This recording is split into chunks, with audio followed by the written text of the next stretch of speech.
I'm Jonathan Larson with TYTI Investigates, and we put up a news story yesterday about the cops on the secret South Bend police tapes, some of them breaking their silence for the first time, about the things they said on the tapes, about the things they said that were not on the tapes, and about what was said to Pete Buttigieg about the black chief, about the police department at the time. And one of the people I've collaborated with in the past on reporting about Pete Buttigieg is Mike Harriot from The Root. And I asked Mike to join me again to discuss our latest reporting. And there are some things I'm hoping to ask Mike about, but Mike told me that he wanted to ask me something about the story as well. But we'll get to that in due course. But in the meantime, hi again, Mike. Thanks for joining me. Thanks for having me again, man. So I appreciate you taking the time to talk about my reporting. And if people haven't read the other story that we worked on together, Mike wrote it, and it's a really powerful piece of writing that is, I would say, does a really good job of addressing the particulars of South Bend in a way that is very easily universalizable, if that's a word. So I recommend everyone check that out, and we'll put a link there. So Mike, I guess let's start off. I asked you if you would be willing to talk about my story, and you said yeah, but you wanted to talk about something that's not in the story. Yeah. So I wanted to know, first of all, like always interested in the process, and having worked with you, right? I know, like, you are a bulldog. Like I will chase down a story that someone brings to me, and I can find out all the particulars. But you go out and get the story. So I'm interested in finding out how you got them to talk. Well, so that's very kind of you to say. I will say I think I punted on this. I think I screwed this up. I approached their lawyer, and some of them, you find their phone numbers, you make calls, you leave messages back in the spring, almost a year ago now. And to be honest, I was sort of relieved when I didn't hear from them, because they seemed like, maybe rough characters, and I didn't expect them to talk to me. So, and then over the course of going to South Bend more than once over the past year, I've been 4 times now. I had 2 other cops, people who were talking to me. I don't remember if they were current or former cops. 2 of them independently said, like, be careful, man, watch your back. The implication being that you're coming for these other cops, the cops on the tapes, and you should be careful. So, but then what happened was, back in September, right? We got the all these documents that for the first time suggested that Buttigieg had something very specific to him that he had reason not to want to become known. And so the first time I sort of thought to myself, this narrative for 8 years has been, why is Pete Buttigieg protecting racist cops? Right? Because up until then, no one knew exactly what was said on these tapes, and we still don't know all of it for sure. But according to these documents, right, the N-word was never used. That everyone has assumed that these guys have spent the last 7, had spent that year dropping the N-bomb. Well, I don't think we thought that, did we? Like, we didn't. Well, right. But until that story, everyone assumed that was there. So those guys have been living with that assumption and having people assume that of them.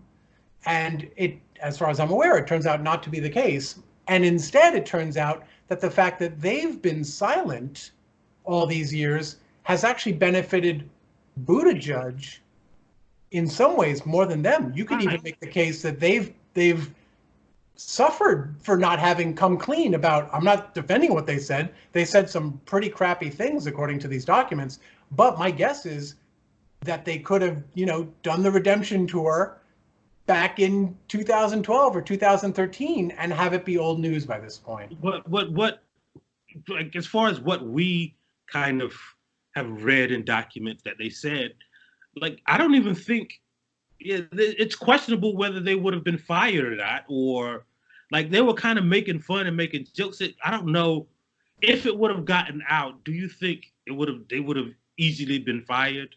Like, just from what we read. Well, let's Well, not, say, okay, not from the racist language. oh, Right. from the other stuff. Yeah. Yeah.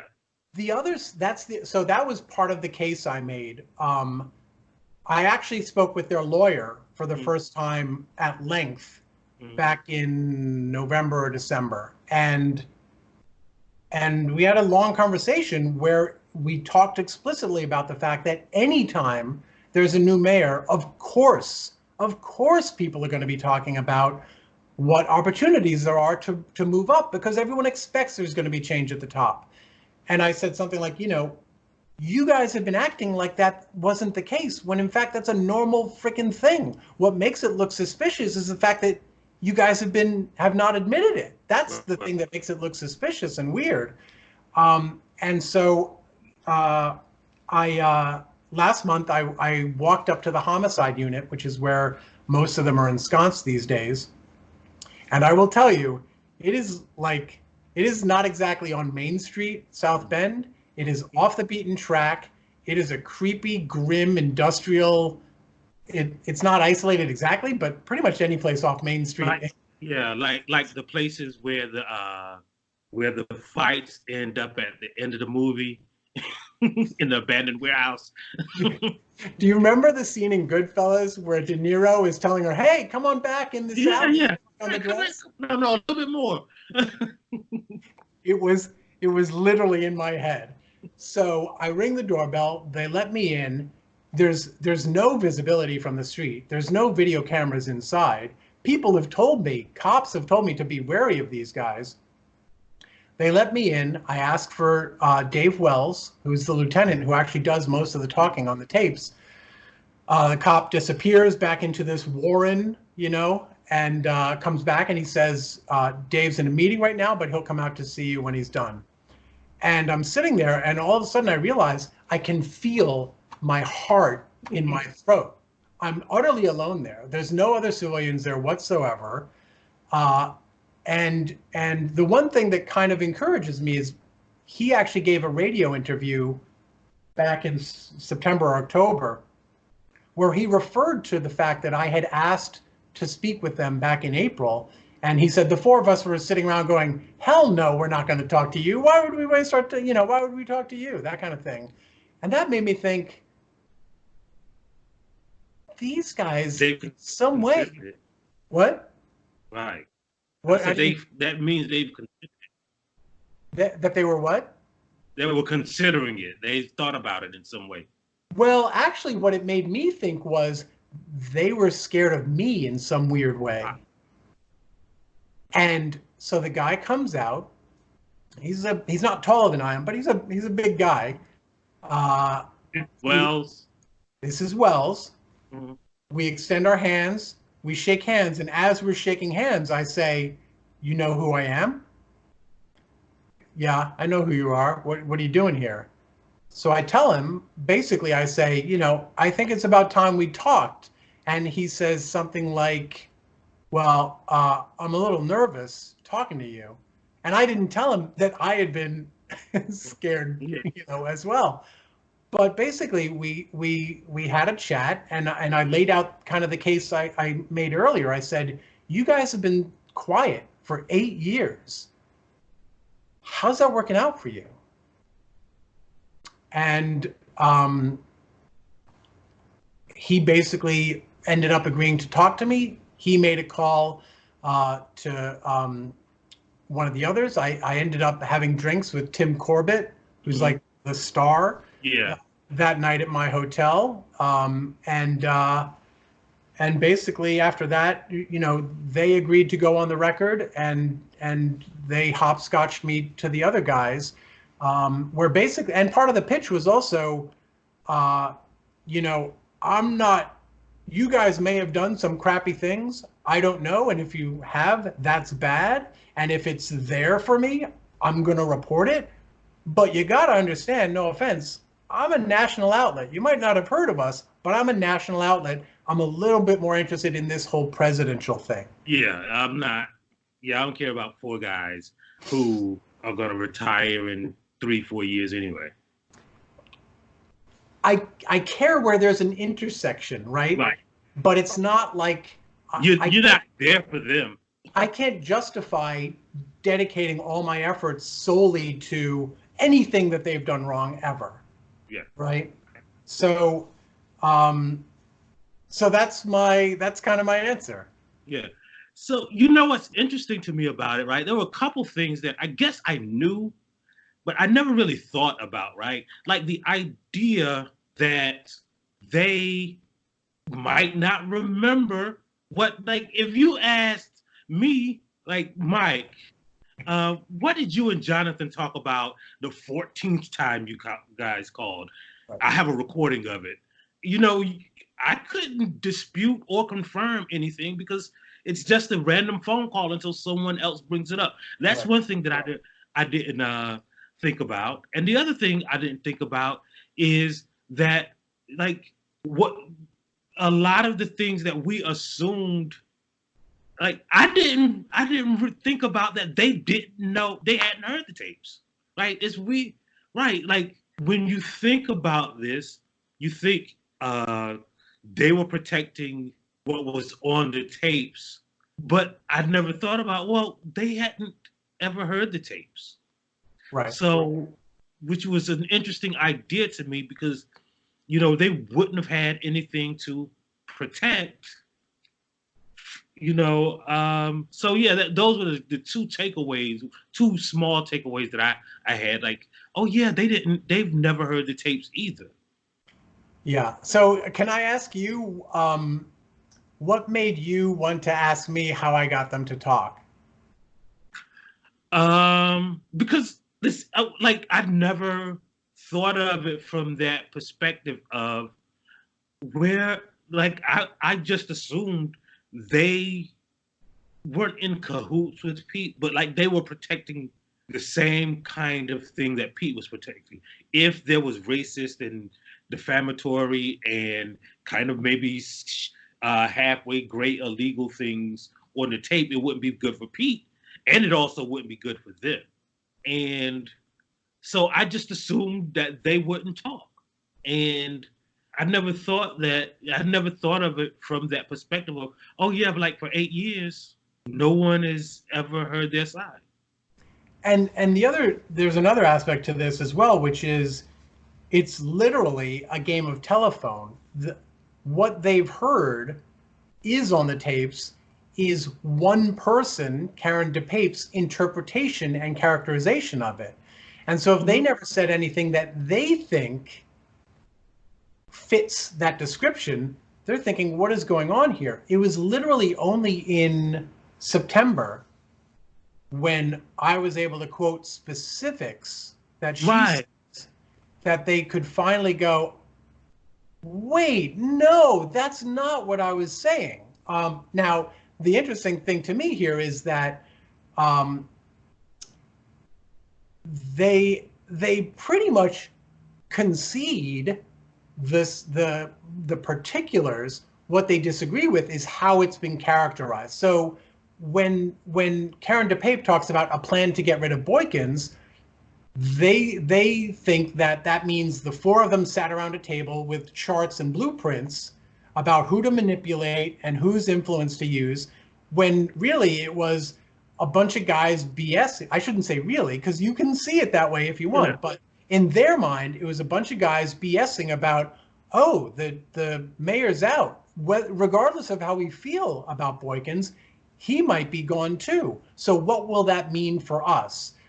Tim, you know these guys. Are you the money guys? Are you talking to them at all? What are you saying? And Tim Corbett is, as he will tell you, he does not hold back. And he'll say, I'll tell him this place needs an enema, or whatever line he comes up with. And that's sort of the kind of political jockeying you would expect is not illegal, is not even something you can sue about in civil court. But obviously what makes it questionable is the notion that there is racist intent, implicit bias, or something more overt. That, of course, needs to be interrogated. And so, I walked through with these guys a number of these specific comments about Boykins, about things that appeared to have, you know, a racist aspect to them, talking Ebonics, things like that. And, you know, some of them, the most inflammatory one, right, is Wells on the documents, and this is quoted in the documents, saying, quote, "Tim says it is going to be a fun time when all white people are in charge." And Corbett told me that's BS. That's BS. And I pressed Wells about it, saying, you know, he said, "I don't remember Tim saying that, and I don't remember saying that he said it." And I said, okay, but what if it's actually on the tapes? What if they come out and there's your voice saying it? What are we supposed to think about that? And you read the story, but I'll share what he said. He said, quote, "I would like to hear the context around it, you know? I'm not excusing it. It's certainly a terrible thing to say, but was it just kind of one of those BSing, joking kind of things or something? I don't know, but I don't remember that at all. And I'd tell you." And No, like, so, go reading that in the context of your story, right? I believe him, right? Like, I believe both sides, right? I believe that he said it. I believe that he said it because Corbett said it to him. And I can totally believe that he has no recollection of saying that, or Right. Corbett saying that to Right. him. If you told me, Mike, I recorded every one of your phone calls for 5 years, and I have a recording of you saying, telling one of your friends, "It's going to be cool when we get all white people, all black people in charge." Right. It would probably be like, I Right. wouldn't deny it. It would probably be true. And if you said, "Mike, who did you say that to?" I'd say, "I don't know who I said that to. I've probably said it, Right. and I can't remember saying it." Yeah. Both things can be true. So Yeah. I kind of believe that. And I can believe it was both in the context of a joke and indicative of their overall feelings about Boykins, or even about, like, it's aspirational, right? Like, man, I mean, if he's the only black guy there, Boykins is the only black guy there, then you would assume, hey, there's probably gonna be some white guys in charge, right? Right. Right. Right. Right. So yeah. I mean, that's the thing, right? Is there's a range of possible interpretations there, ranging from, I'm a card-carrying member of the KKK and this is my actual explicit literal goal, or it could be on something on the other side of the range where it's just, I shouldn't say just, but it's them recognizing that if they get their guy in as chief, that's going to leave the command staff without black people. And they know, right? They know that there are political optics involved in that. So it could be that they're just ironically commenting on what that political optic looks like to the politicians who are then going to own that. There's no way of knowing. And the other part of that is, like, never in my life have I ever heard a white person say, "Hey, yeah, you know, I was being racist then." Like, so they're not going to say that, right? That's the other part of it, right? They're not going to admit. And then, even if it could be considered, like, if, like, it is open to interpretation from two sides, right? I could think it's racist by hearing it, and they could totally not feel that it's racist, right? Right. So I can actually believe those things, right? Those things. And then that gets to something you and I have talked about before, which is I don't want to make this a generational or age thing, but there is, I think, to some extent, a divide between older folks who think that racism means a conscious white supremacy, as you and I have talked about, or a general animus or suspicion or fear regarding black people, but a conscious categorization of black people. And today there's more of a consciousness of the racism element in not being aware of the impacts and workings of systemic racism. Right. It is like, because, you know, the first thing that I thought about when reading your paper is, I mean, your story is that I assumed that they said, you know, a white, I mean, I would assume that a white guy would have a better chance with the new mayor because racism exists, not because the mayor hates black people, but I would assume that in a town like South Bend, one of those four cops or one white person probably likely had a better relationship with the incoming mayor, Pete Buttigieg, than any black person in town, right? And that is true because of racism, but it doesn't mean that Pete Buttigieg hates black people, right? It Right. is that because the way this world is set up, the way this country is set up, the way Indiana and South Bend are set up, like South Bend, you've been there, is a segregated city, right? Yeah, sure. So West and Side. and from covering Pete Buttigieg that like he really never really was around black people. I mean that this high school and elementary school that he went to really had very few black people, right? Then he went to Notre Dame and Harvard where there's like 6% black people. So like he had maybe an encounter with a black person, but by and large, you would assume that if he was building administration based on his relationships in the town that he lived in all of his life, and he'd never really been around black people, then he would choose a white guy or someone he knew. Well, it's interesting because for the previous piece I did, the one about the fire department, I ended up finding an interview he gave at the end of the year, his first year in office, where he was asked about Buchanan and Boykins and allegations of a lack of diversity. And he said, I'm absolutely committed to getting the best person for each job, which is this sort of, has come to be this sort of excuse. Sorry, what? Right. It's the myth. I call it the myth of merit, right? Right. Because like you find the best person, you think you're finding the best person for the job inside a system that was set up to find white men. Right. Plus, you can get the best person for each job and still end up with a team that is not the best team.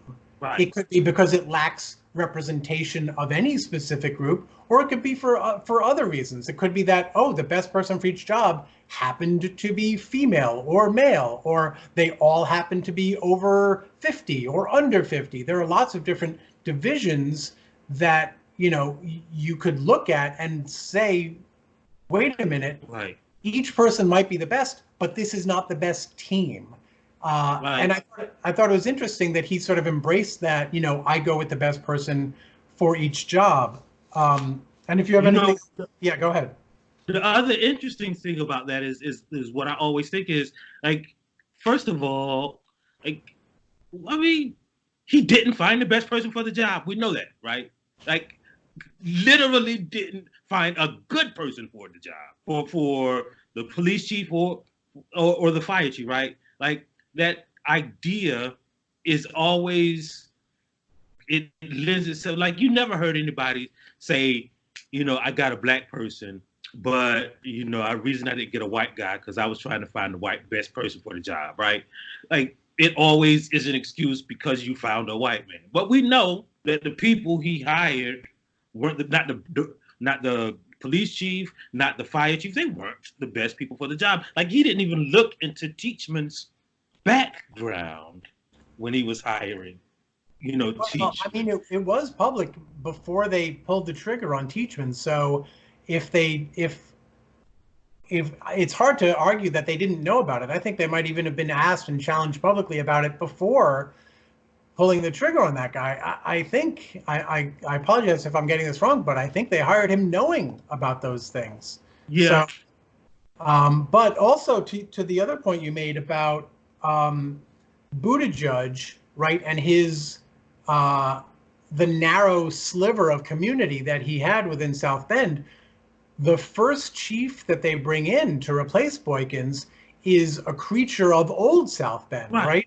We saw more than once, I think, and I talk about it in this article, his campaign chairman was a guy named Bob Urbanski, massive donor, wrote Buttigieg a check for $10,000 and gave him office space, and also had the attorney who was on the Boykins case was a guy named Rich Hill, who used to be the city attorney back in the 80s. And who do they go with to replace Boykins? The best man for the technocratic mayor moving forward? It's their police chief from the 80s who was fired by Notre Dame for a scandal there.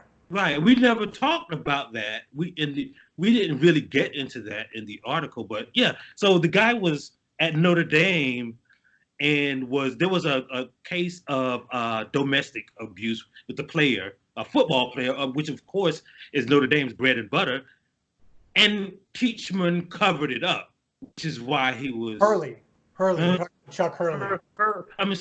Hurley covered it up, and they discovered it, and he was fired. But Hurley is also, he was chief during some misconduct way back in the 80s that black police officers, black people in South Bend were complaining about police abuse in the 80s. There was one colonel who filed a public letter of resignation. I literally found it by accident in the Tribune.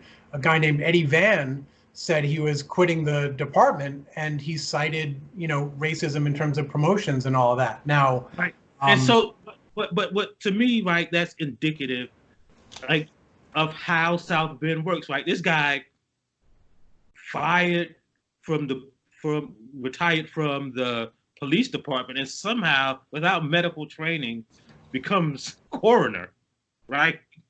And what I found out was that's actually not that unusual. A lot of coroners are elected positions and they don't have medical training, but that would be a good reason not to make the ruling yourself when you find a kid hanged to death from a sheet outside somewhere. Maybe get a medical trained person to look at that body before you have it cremated. So absolutely on that point. Literally fell up at every instance in life, right? Like he went from police chief to a better position at Notre Dame to coroner to police chief again. Yeah. Without even, again, we have to mention this, with no credentials, right? Like he couldn't even patrol. He wasn't even supposed to drive a police car, carry a weapon. They had to get a waiver to allow him to even take the position. But according to Pete, he found the best people for the job. Right. Well, the other thing that's interesting I find about South Bend in particular, but also as an exemplar of small city America, is that it's really hard to find any division chief or even a mayor who's going to check every single box of competencies, let alone representationality across the team. But even just purely qualifications, expertise, all of that, it's very hard in a town that size to find someone who checks every single box, right? Expertise in the field, management skills, right? Legal awareness of legal issues surrounding your department, right? Darryl Boykins, I think, for instance, was pretty clearly not thinking about the legal ramifications of a non-consensual phone recording. And there's a good reason he wasn't thinking about it, which was because his city's legal department was actively involved in asking for these recordings to be listened to. If the lawyers are asking you to listen to the line, that's a thing. Like I think we took a big part of that out of our piece, but that's the thing that people should be aware of, is that like these tapes were being recorded, first of all, before Boykin was chief, right? And like he had no idea that they were illegal.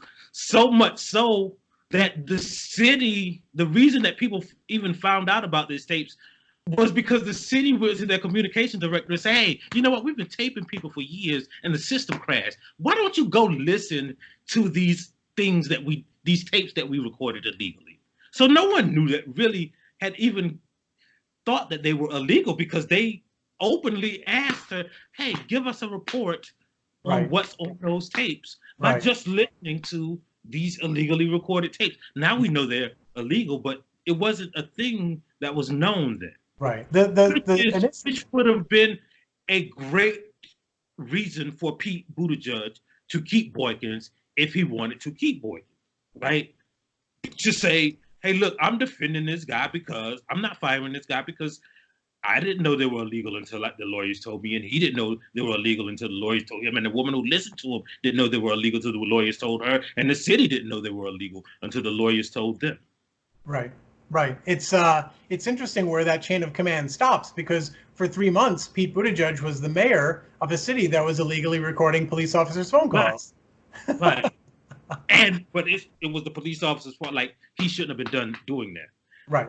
Right. That's what Pete Buttigieg's claim is. I couldn't keep a guy who was recording phone calls when the city that he was in charge of was recording phone calls. Yeah, there's a real important, I think, disparity between this notion of kind of like a rogue operation, right? An Ollie North kind of, basement of the White House thing where Boykins and DePape are huddling over a reel-to-reel, when the reality was this was all part of their day-to-day. It was all normalized in the moment, and they weren't trying to hide it from anyone in any individual thing. Now, there are allegations later on that, DePape said, I can't talk to you because the chief told me not to talk about it, but that isn't necessarily because he was trying to hide the recording. It's because he told her, she had asked him, what do I do about what I heard on these tapes? That was what they considered the stuff that was out of the norm. And that's stuff which I would say you can make the case that Boykins should have gotten help much earlier and brought it to someone's attention and saying, this is what I'm hearing. I need some support and guidance in how to deal with this. You can certainly think of that case. Maybe, but see, I think the narrative that people aren't getting is that, and here is how I tell the story. There were tapes that had been being recorded for years, not secretly. It was like everybody who ran the city in the inner workings of the city knew about it. So much so that when the storm happened and the taping and the system that recorded them crashed, they just told the communications director to listen to them. Like, not a sworn police officer, not someone in the legal department. They just say, hey, you, go listen to those tapes and make sure those recordings and make sure we got anything. So DePape had no reason. She really did exactly what she was supposed to do. When she heard some weird, maybe illegal, maybe racist stuff going on, she did what a city employee should do. Once she filed a police report, right? She went to the police chief. She gave them the evidence, which is what someone is supposed to do. Right. And when it became legally kind of, should we be doing this? Boykin handed the tapes over, but the thing was that, like, Pete has created this narrative where there was this rogue operation going on that he stopped, and he had to get rid of the people who were involved in this rogue operation. When, like, by all accounts, right, like, they didn't know any of this was illegal until they knew it was illegal. Yeah. Well, I don't want to like do any spoilers, because this was the first in a series. Right. But Buttigieg actually didn't stop it, right? It wasn't until the federal investigation weighed in, I believe, as far as I'm aware, that it actually got shut down. But and then, of course, later on, he said in May, when the U.S. attorney came back and the letter went public, that he said these were mistakenly recorded and were not bringing charges. At that point, there was actually talk in the media and in South Bend about, well, now reinstate the guy. And Buttigieg put out a press release where he said, just the fact that you brought a federal investigation down on your department is serious enough that you cannot hold a leadership position in my administration. Which is weird enough, which is a weird thing to say, first of all. And the other thing is, and I've never mentioned this, but like, it's almost proof of how good a police chief Boykins was, right? Like, imagine the federal authorities come and investigate your police department, And the only thing they find was some mistakenly recorded things, and they say, "Hey, man, it looks like a mistake to us." Right? Like because if they would have found more corruption and more, worse stuff, they probably would have reacted to it, right? Because that's what federal investigators do. Like that's why people are afraid of the feds, because it's not the thing that they come for that's scary. It's they can go into any other misconduct or abuse or corruption that they find. That's why they're scary. And the only thing that they find was some mistakenly recorded DVDs is proof of how. And then the next guy, well, the guy after the next guy, not the ex-coroner, but Teachman, the next guy, like, imagine if the feds would have come during Teachman's reign, right? He had to suppress a state authority report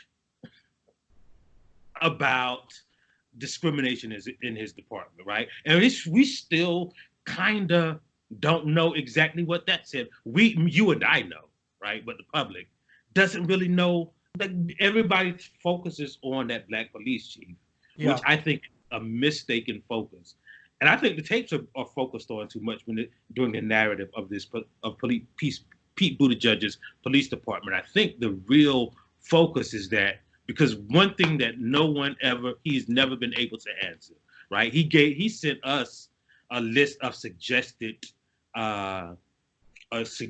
changes to that story, right? And none of them, because it wasn't off the record, none of those, he had one thing people should know is that he didn't have a factual correction in that entire article, right? They said we're enclosing a list of inaccuracies, but it was all things that they wanted you to add. Right. You should add some black people on the board of public safety. You should add all these diversity initiatives that he started. You should add, those are the things that he wanted added. But factual inaccuracies, he didn't have one. The only one quibble he had was like, they didn't know Jonathan Larson and I were working together. That's the one thing that problem there. And the other thing is, and this is the important part of, after that article we published, not once, still to this very minute that we're recording this, has Pete Buttigieg ever gave an explanation on why he ignored them, or even said, I didn't ignore them. Here is what I did when I heard about them. We know he received the letters. We know he received the emails. And not once has he explained why he didn't act, or explained that he acted and we just didn't know about it. He has never mentioned it. Did you watch the Vice forum that he did with Antonia Hilton, if I'm saying her name correctly? Did you see that? Yeah. Yes, I watched it. So she did ask him about our report, right? And he said, I was kind of astonished by this, but one of the officers involved clearly was in the middle of some disciplinary stuff. But the vast majority of the signatories to that letter were black officers of distinction who had years on the force, who were of rank in a lot of cases. And Buttigieg's response to her as to why he ignored the letter was because, well, a lot of these guys had disciplinary problems that they were trying to get me to like step in and help them out. And I was flabbergasted at the implication that he essentially dismissed all of their concerns, because one of them had allegations against him. And that was one thing. And the other problem I had was... And the guy who had allegations, let's be clear on that, right? He was not trying to get Pete Buttigieg to help. He hated Pete Buttigieg's guts from the go, right? He had never reached out to Pete Buttigieg. He was an antagonistic guy, right? Like, I don't defend him what he did as a police officer, but this was an assault charge. He was charged with he was accused of assaulting a prisoner. Right, but he also held the entire police force up to task for the black officers. Had it not been for him, they would have never been in front of that board of public safety. Had it not been for him, we would have never seen these letters. He got these officers together and told them, hey, everybody's complaining, we should do that. right? Right, right. You need the perfect victim, right? It's the perfect victim mentality. And the other aspect of it that really bothered me was his response was, we asked them to respect the process. The complaint was that your process is crap. Like, that's the whole complaint. Right, right. Not only was the process crap, right, but there was no process for many of the things that they complained about, right? Not just the promotions, but like the lack, like they there was no process for Pete Buttigieg. They sent him letters and he never responded. What process Yeah. was there? Yeah. And it was interesting because I think it was pretty clear in the moment with Vice. Uh, I thought it was pretty clear that he knew his own answer was not up to snuff, but he basically was like, I got nothing. Let's move it along. And she, she graciously did, but only after she got him to the place where it was apparent, if you were watching, that was not a satisfactory answer. So I thought she did a really good job, and I'm amazed that we haven't seen more like it. And to the point about like mainstream media not picking up, at least on my reporting, I get a lot whenever I put up a news story. I get a lot of people crapping on TYT, and I get it. It's primarily been an opinion venue, so I'm sure people have said things that I would go, ugh, about. But one thing I loved about when you published your exchange with the Buttigieg campaign was they're actually citing my reporting from earlier as like an authoritative thing that you should be paying attention to in reporting because, well, Jonathan reported this. And it's like, well, if I'm authoritative enough for you to cite as evidence of something that you think supports you, how about maybe respond to my questions when I ask you, what about this, this, and this? Do you have a comment on this, that, or the other thing? Right, right. And I think that's what, like, to me, and I hate to give Pete Buttigieg advice, right? The smart thing to say, if you were going to lie, the smart thing to say was, oh, I never got those letters. I never heard about any of this, right? Because no one can dispute that you never heard, like, even if the letters are stamped by your office, that they were physically before your eyes, no one can confirm, right? But, like, to confirm, like, I got them and I didn't do anything because some of these guys were, like, had discipline problems, which, like, I don't understand that answer. Like, no one has drugged him out into the deep water yet and forced him to swim, right? They just pose the question and keep going. I think I do understand why he responds the way he does, both because of some insights that have kind of been shared to me from inside, but also just from a human perspective, right? Everyone wants to think that what they did was okay. And the sense I get is that he has a decent amount, or maybe an indecent amount, of pride in his past decisions. And so I don't think he wants to deny having done what he did. He wants it to be justified now in the moment. So I don't think, yeah, go ahead. And nobody thinks they're a bad guy. Bad guys don't think they're a bad guy, right? Like, nobody. Not robbers, not mass murderers. They have an explanation. And the other thing about Pete Buttigieg is, like, I don't know. Like, I've always been careful to not attribute his actions to malice as much as they are ambition, right? It's ambition. Like, this is what, and I haven't isolated this to Pete Buttigieg, right? Joe Biden did the same thing, and Mike Bloomberg does the same thing, and I've written about all of them, right? Yeah. It's like, to get to be this close to the presidency, you have to step on throats and be comfortable with this sound of the crushing windpipes, right? And I don't fault Pete Buttigieg for that, right? But, like, I don't think, like, it's an easy narrative to talk about stop and frisk, right? It's an easy narrative to talk about the 94 crime bill. It's an easy narrative to talk about the innocent guy that's still in jail in Minnesota, right? But this is a complex thing that no one is really questioning him about intently, because most of them haven't taken the time to read the story. And so the story is always condensed to, why'd you fire the black police chief? Yeah. Yeah, well, that's another reason I always enjoy speaking with you. You're one of the rare Buttigiegologists out there who's in the deep water with me. So, Yeah. thank you very much for that. Anything else you wanna toss out there before we go, and I get to work on the next one? No. I'm looking forward to reading the next one though.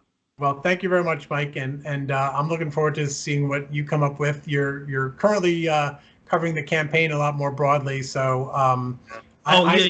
keep an eye Well, on it. that's People should the too. thing I'm Go ahead. doing right now is I'm working on a piece probably Monday or Tuesday that's going to take each candidate's so-called black agenda and kind of judge it, kind of see the specifics and judge it on the specifics and pit them against each other. So that's one thing I'm working Can you give us a sneak preview of the Douglas plan? on. The Douglas plan is ambitious, but one of the things, like this is, I guess this is kind of a sneak preview, is one of the ways that I am grading them is on not just the plan, but have they showed any intention in installing anything like this in the past? Like anybody can create a plan when they run for president, but have they displayed the intent to do this in the past? And of course, I guess that's a preview because we know Pete has kind of never done anything like that in South Bend. You know, when South Bend was when millions of dollars worth of revitalization money was flowing into South Bend. The only people who didn't get access to it was the black community in South Bend. So I picked the best people for the job. yeah, that guy. Mike Harriot, senior writer with The Root. Thanks so much, as always, for joining me. And thanks, everyone out there, for watching TYTI Daily here at TYT Investigates. If you don't already, please subscribe. Check us out on Facebook as well and on Twitter. And take care of each other. Take care of yourselves. Bye now. Thanks.